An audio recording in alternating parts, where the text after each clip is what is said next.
Sejam bem-vindos, alunos, a mais uma aula de Biologia da professora Cristina Oliveira. E a aula de hoje é sobre o monohibridismo, também conhecido como primeira lei de Mendel ou também como lei da segregação dos gametas. O monohibridismo é um padrão de manifestação hereditário onde uma característica é determinada por um par de genes. E quem descobriu esse padrão de manifestação hereditária foi o Gregory Mendel, um monge que viveu no século XIX, numa região que hoje é considerada a Áustria, né? E ele vivia no monastério, era responsável então pelo cultivo dos vegetais, da produção de alimentos ali dos monges. Ele havia estudado na faculdade, então ele teve algumas cadeiras de botânica e, por curiosidade, ele começou então a fazer algumas experiências relacionadas ao cruzamento dessas plantas, em especial das ervilhas, porque eram de mais fácil manuseio. Então, numa dessas experiências, o Mendel ele decidiu cruzar então sementes de cor amarela com sementes de cor verde, que eram os dois fenótipos que ele tinha. Na genética, nós chamamos as características físicas manifestadas de fenótipo, né? Então, ele tinha como cor de semente o fenótipo amarelo e o fenótipo verde. Ele se certificou de que essas duas sementes eram sementes puras, vinda de várias gerações de sementes que advinham de outras sementes da sua mesma cor, né? E essa primeira geração em estudo ele chamou então de geração parental, a geração P, que são os pais.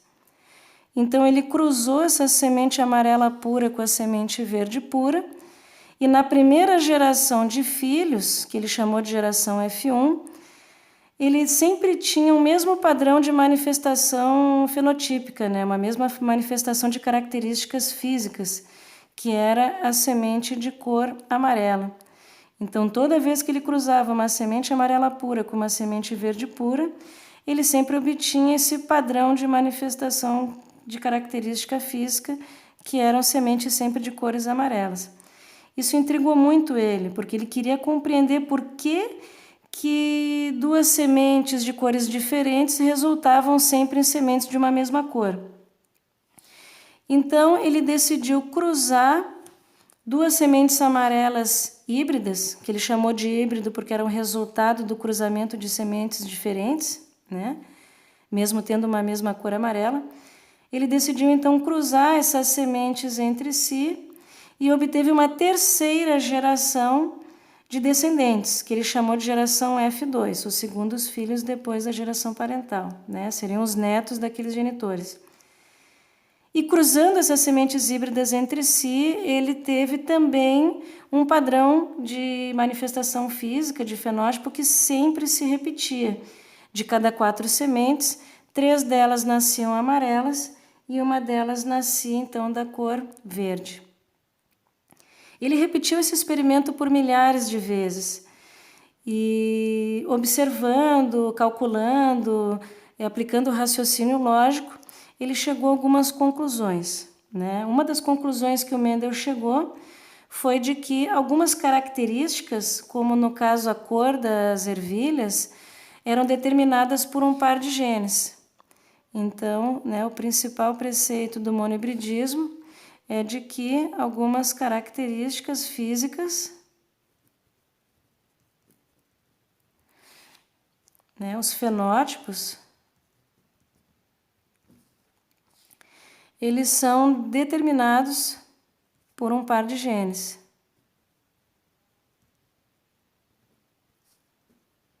Por um par de genes.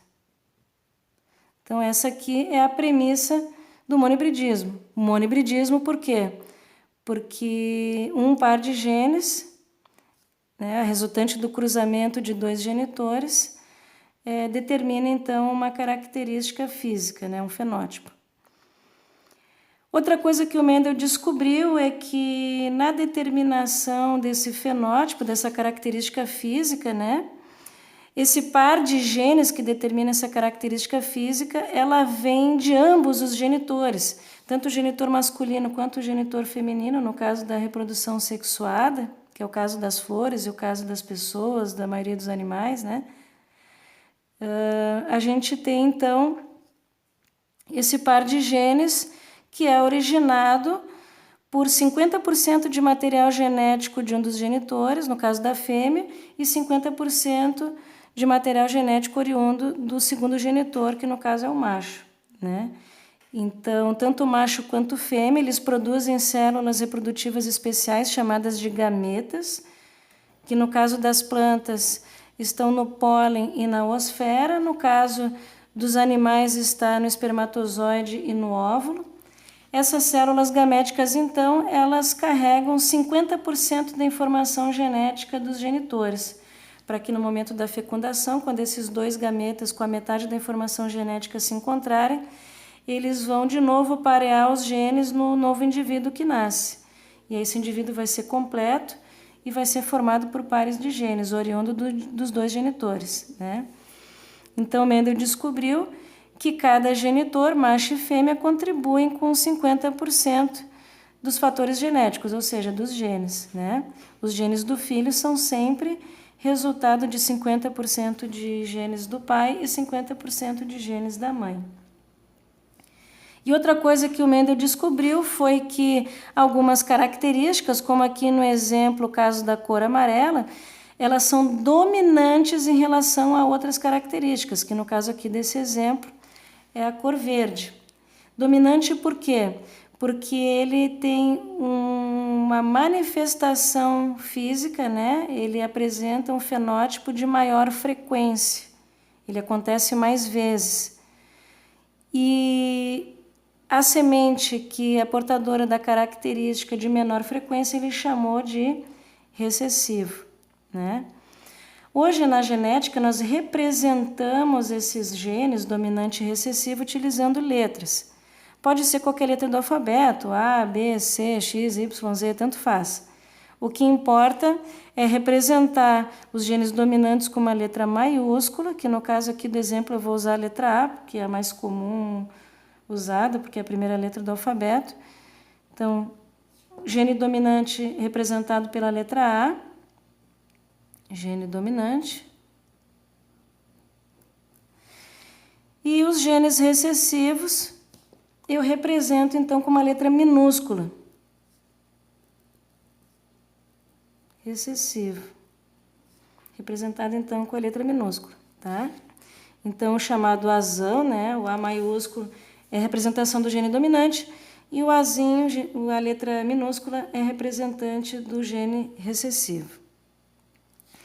Observando então esse experimento de Mendel, a genética hoje compreende que essa semente da geração parental pura, que vem do cruzamento de sementes que tem as características iguais a dela, ela recebeu então dos seus genitores os dois genes do seu par que determina a cor amarela, que no caso, por ser uma cor dominante, né, é representada por letra maiúscula.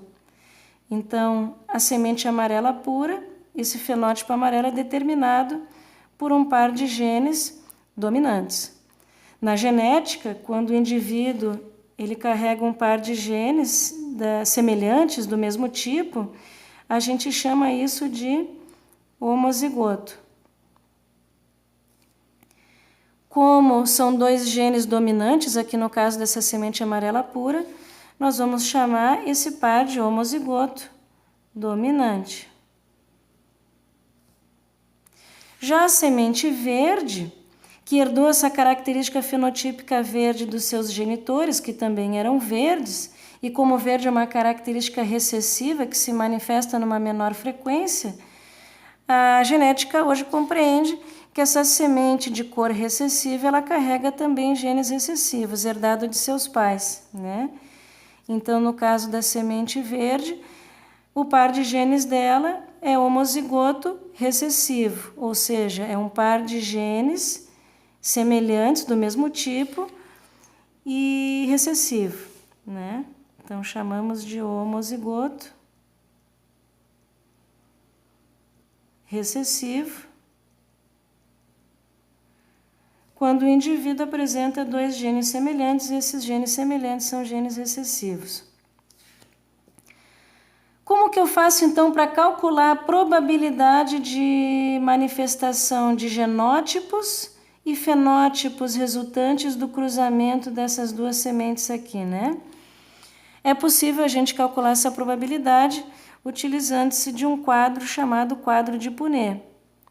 O quadro de Punnett, ele é um quadro dividido em 9 partes. A gente separa então 9 casas, elimina a primeira casa. Nessa primeira parte de cima aqui, a gente vai representar então quais são as possibilidades de genes que um desses genitores pode oferecer para suas sementes filhas. O Mendel ele descobriu que durante a reprodução, cada genitor contribui com 50% do seu material genético para a produção dos filhos. Por que 50%? Porque o genitor não pode dar 100% do seu material genético, senão o filho seria um clone dele. E para que isso não aconteça, para que haja uma maior variabilidade genética, isso é resultante da reprodução sexuada, né?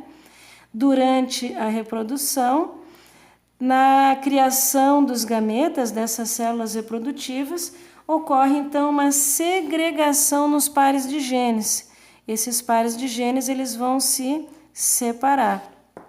Por isso também que o monohibridismo também é chamado de lei da segregação dos gametas, porque na formação desses gametas, os pares de genes que determinam os fenótipos, as características físicas dos indivíduos, eles se separam porque cada gameta vai carregar somente metade, somente 50% dessa informação genética. Então, nesse cruzamento da geração parental, vamos pegar aqui o exemplo da primeira semente amarela, né? Quais são os genes que essa semente amarela pode estar oferecendo para suas sementes filhas? Então, esses genes se segregam para formar os gametas, e aí ela vai produzir gametas que vão poder oferecer o gene dominante ou o outro gene dominante. São as duas possibilidades que ela tem, porque ela é homozigoto dominante. No caso da semente verde, ela também vai produzir os seus gametas. Nos gametas, então, vão ocorrer somente um gene por vez de cada par. Esses genes vão se segregar, então, e aí cada gameta vai poder carregar ou um gene recessivo ou outro gene recessivo. Então, essas são as duas possibilidades que essa semente verde, homozigoto recessivo, pode oferecer para os seus descendentes. Então, como que eu faço para calcular essas possibilidades? Eu vou fazer, então, o cruzamento de todas as possibilidades de encontro entre os gametas da semente amarela e os gametas da semente verde.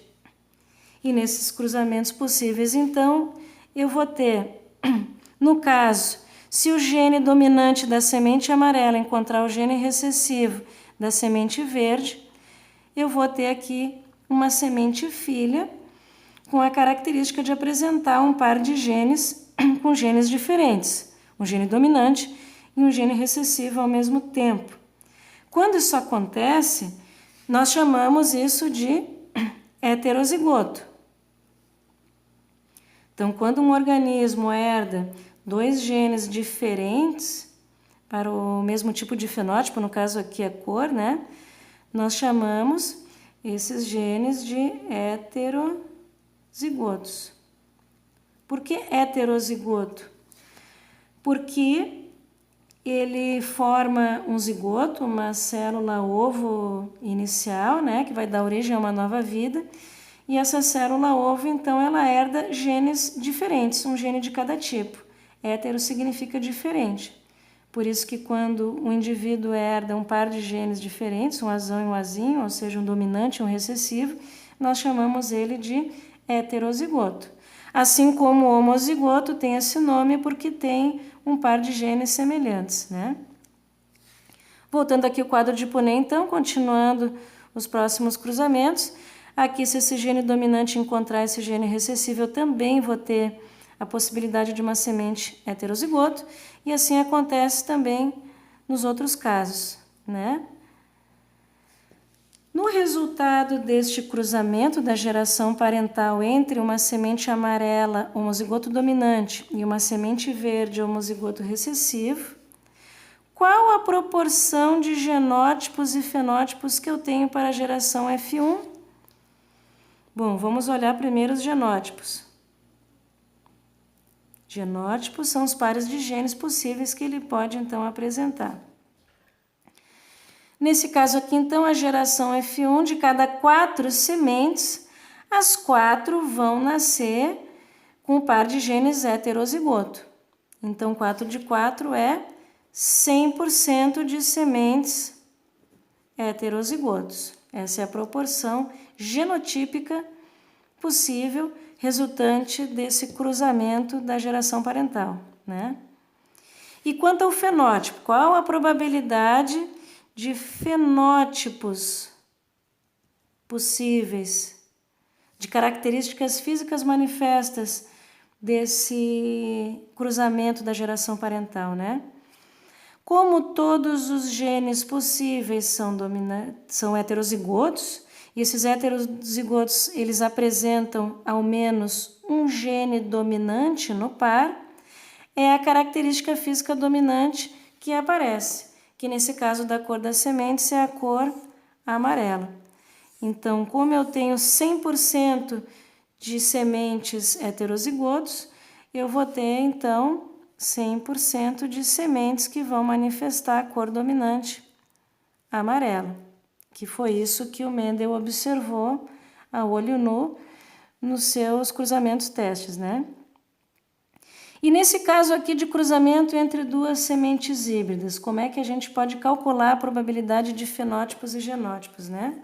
Só completando aqui, 100% de fenótipo amarelo, né? Como que a gente vai calcular isso então? A gente vai fazer também um quadro de Punnett para calcular a probabilidade de manifestação de genótipos e fenótipos resultantes do cruzamento da geração F1.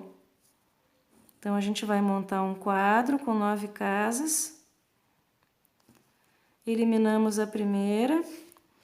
Aqui nessa parte de cima, então, nós vamos colocar a representação dos possíveis genes que uma dessas sementes heterozigoto pode oferecer, né?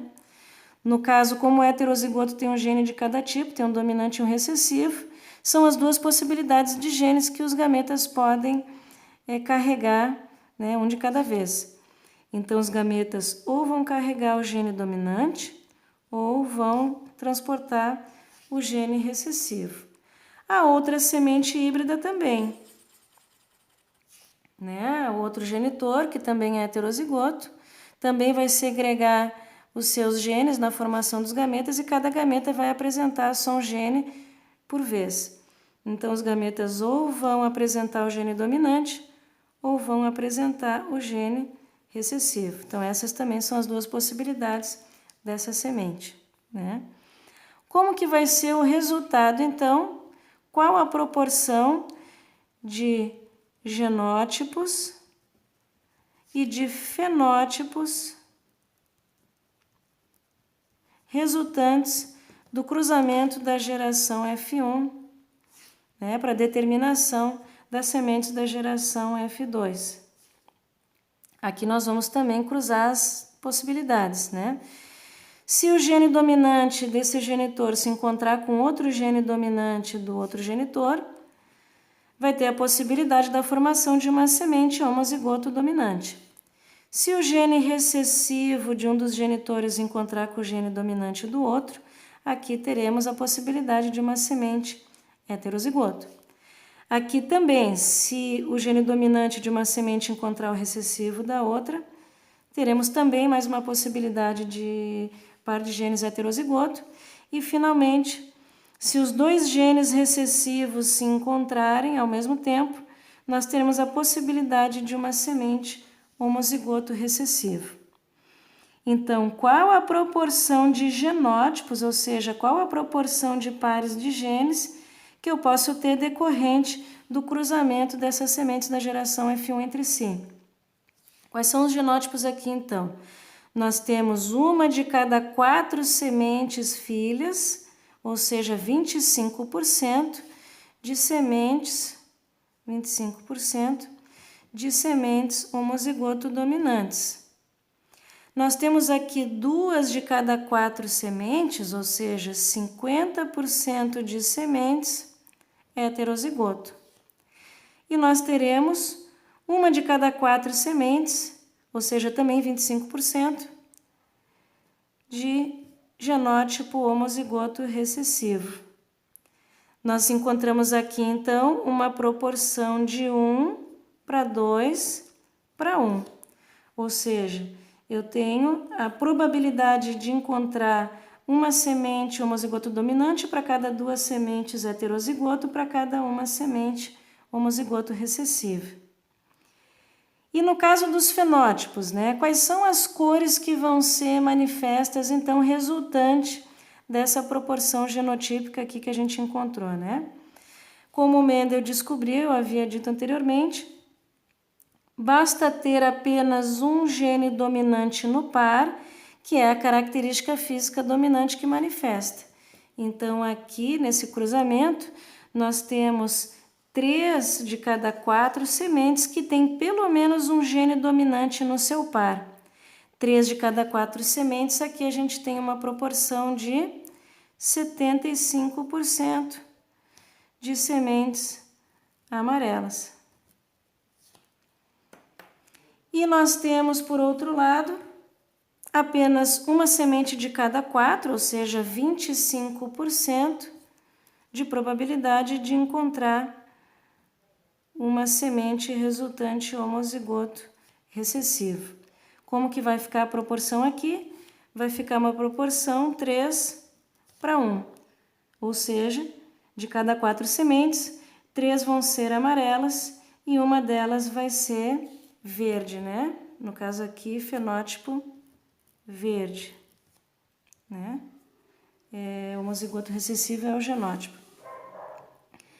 Então, se eu passar aqui essa representação genotípica, para o desenho, o que o Mendel então encontrou aqui? O que ele visualizou, Ele visualizou o que nós calculamos aqui no quadro de Punnett, de que uma de cada 4 sementes é homozigoto dominante, de que 2 a cada 4 sementes, então, são heterozigoto, e de que uma a cada 4 sementes é homozigoto recessivo. Com esses genótipos aqui, se chega à conclusão de que essas 3 sementes elas são amarelas porque cada uma carrega ao menos um gene dominante no par, e a semente verde, ela nasce com essa característica recessiva de menor expressão, porque para os fenótipos recessivos se manifestarem é necessário que o indivíduo herde os 2 genes recessivos ao mesmo tempo de ambos os genitores. Então, a característica física recessiva ela só se manifesta se a pessoa obrigatoriamente herdar os 2 genes recessivos ao mesmo tempo, o que não acontece com os genes dominantes, porque o gene dominante ele pode estar sozinho, junto ali com um gene recessivo, que quem manifesta fisicamente é o gene dominante. Basta ter só um gene dominante no par que a cor dominante aparece. Já a característica recessiva só aparece se o indivíduo herda os 2 genes recessivos ao mesmo tempo, Lembrando, pessoal, que estamos falando aqui de probabilidades genéticas, Não estamos falando de um determinismo absoluto e imutável. É importante a gente compreender que a natureza ela se manifesta de formas muito complexas e que a ciência ela tenta desvendar esses mistérios por meio de experiências, de evidências, e ela vai encontrando alguns elementos para contar um pouco sobre como essa história pode estar acontecendo, As teorias científicas, elas são explicações o mais próxima possível do real, a partir dos resultados da experiência, mas ela também não é uma resposta definitiva para os fenômenos naturais, Aqui estamos falando de probabilidade. É como se fosse um jogo de dados, por exemplo. Um dado tem 6 lados e nós temos uma chance em 6 de jogar os dados e sair o número 6. Mas a gente pode também jogar esse dado 10, 12, 15 vezes e o número 6 não sair em nenhum momento. Então, a genética ela funciona de uma forma parecida. Nós podemos calcular a probabilidade, quantas chances tem de determinados genitores apresentarem determinados descendentes, né? Mas isso não é uma regra absoluta, né? É possível que aconteçam outras formas, né? Mas aqui a gente consegue calcular uma probabilidade de manifestação de características herdadas, então, dos genitores, né? Então, alunos, muito obrigado pela atenção. Eu espero que vocês tenham compreendido o conteúdo, que tenham gostado dessa aula. Caso não tenham entendido alguma coisa ou que tenham alguma dúvida, podem me procurar durante as aulas ou nos grupos de WhatsApp, ok? Então, muito obrigado pela atenção e a gente se vê de novo, ok? Mais adiante. Muito obrigada.